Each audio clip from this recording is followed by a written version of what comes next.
Hi, Lucy. Thank you for talking to us today. Look, obviously, we've seen the strong, emphatic statement from Jess Carter and the players' responses as well. I'm just wondering, first off, from a human perspective, how Jess is, and secondly, how the players have kind of rallied around her when they realised this was an issue bubbling through the tournament.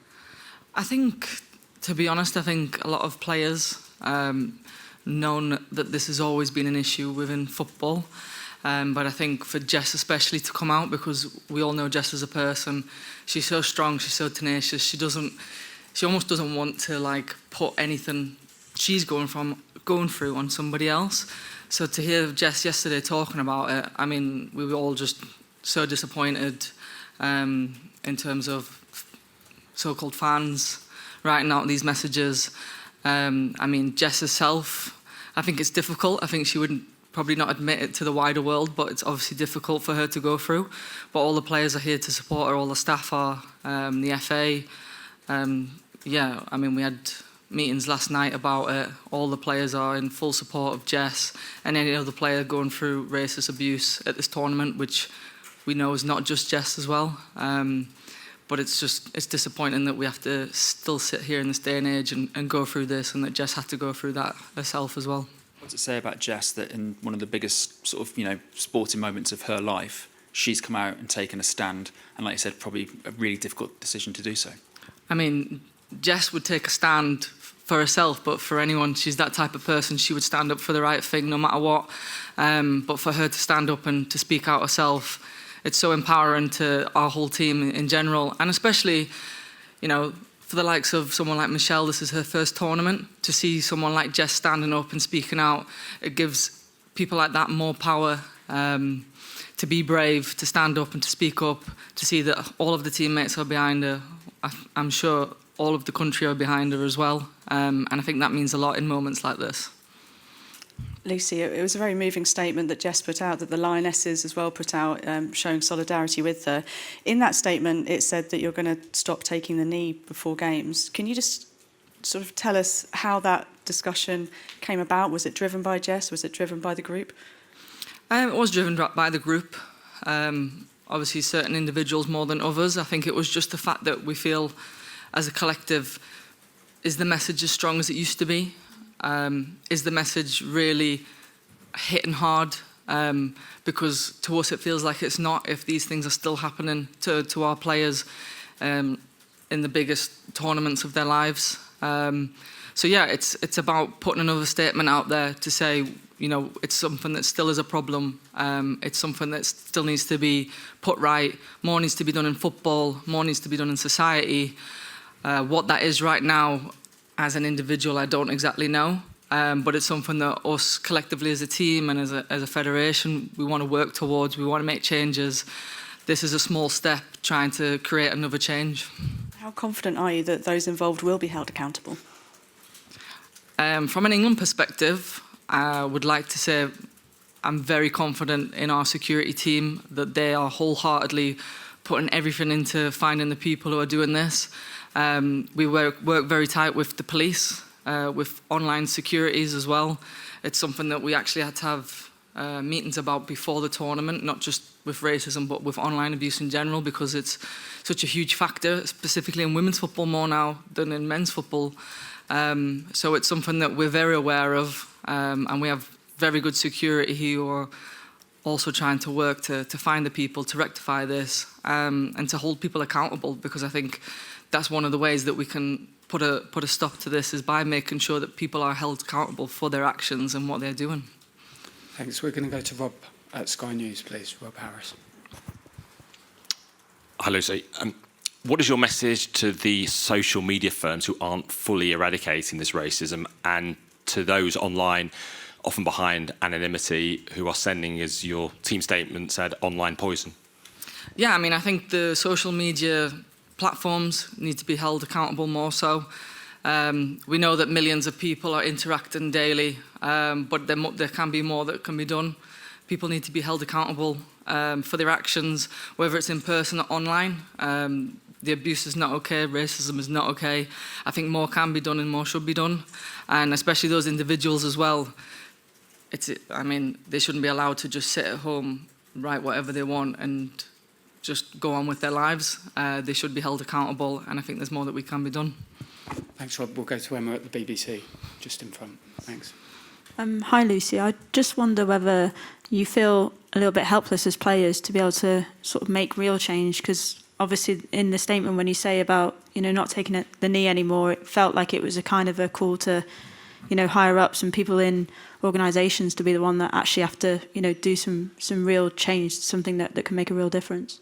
We know that the people higher up are the ones that can ultimately put in things to make change, but I think we're never helpless as players. We know that our voice is loud enough to be heard by people around the world, whether it is social media platforms, whether it is the federations, UEFA, FIFA, whoever it is. I think that's something that we're very proud of as a Lioness team, that we've created this voice and this platform that we can reach the highest of heights, and we're willing to use that platform and that voice to make differences.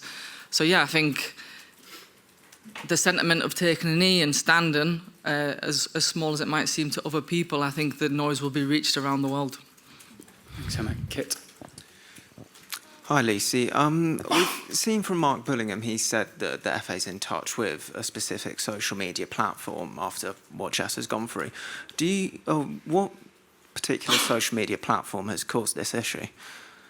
Every social media platform. I think every social media platform allows certain messages to take place. I don't think every single message is able to be taken down. Obviously, some are worse than others. I don't know specifically which ones, and I don't know specifically which one Mark Bullingham is speaking about. I do know that most of the platforms are where pretty much every platform allows some sort of abuse and racism in some shape or form. It's hard to take everything down. But in answer to your question, I don't know specifically which one. Thanks, Kit. Aisha. Hi, Lucy. Incredibly sad to hear about the news, but really not surprised. And I think that kind of says it all. And it's really unfair that some people will just always have to face that sort of thing more than just their performance. But my question to you is that I guess with the growth of women's football, do we think it's such a sad thing that with the more women's football grows, the more we see this? Do you feel that too, that it's like this really double-edged sword that these people have to go through? Yeah, definitely. I think it's something that I've spoken about before, and a lot of other members of the team have spoken about, the fact that the bigger the game gets, the bigger the noise becomes, the more fans there are, but the more critics there are. And I think we're obviously open to critics. That's why we love the sport, but we're not open to abuse. And I think the bigger the sport's got, it seems to be that more abuses come as well. And I think, especially in women's football, the online abuse seems to be getting worse and worse. We see it more in the stadiums in men's football and online, but I think with women's football, there seems to be a real target online. It's something that we're very aware of, and I think with online platforms, it's something that we can make a change to. I think it's something in the women's game especially, there is a way to make a change, there is a solution. I don't have the answer to that solution because I'm not head of a social media platform, but I'm sure that there is one.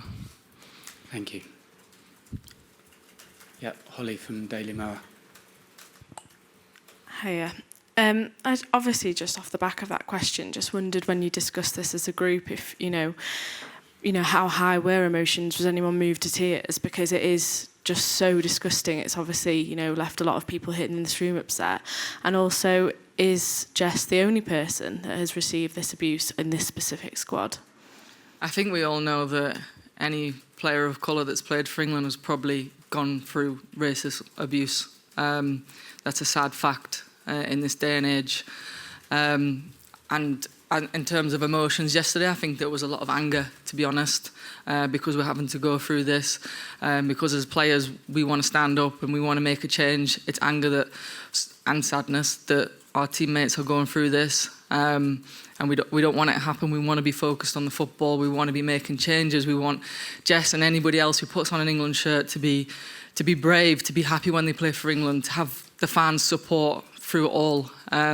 So yeah, I think there was a lot of sadness, but definitely a lot of anger as well. Thanks, Holly. Yeah.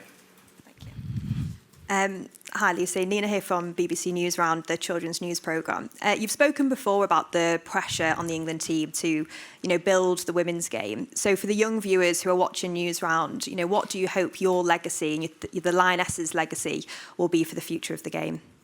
I think we want to leave the game in a better place. I think that's what sparked moments like today. In the previous Euros as well, making changes to access to football for young girls. Again today, speaking out, being brave to speak out and stand up for what's right, not just for yourself but for other people. I think that's something the Lionesses really hold ourselves to. These strong moral values, we try to live by them because we want to inspire the kids in our country and the kids around the world to do the same thing. Thank you. If there are no more questions, we'll move to Steve. Yeah.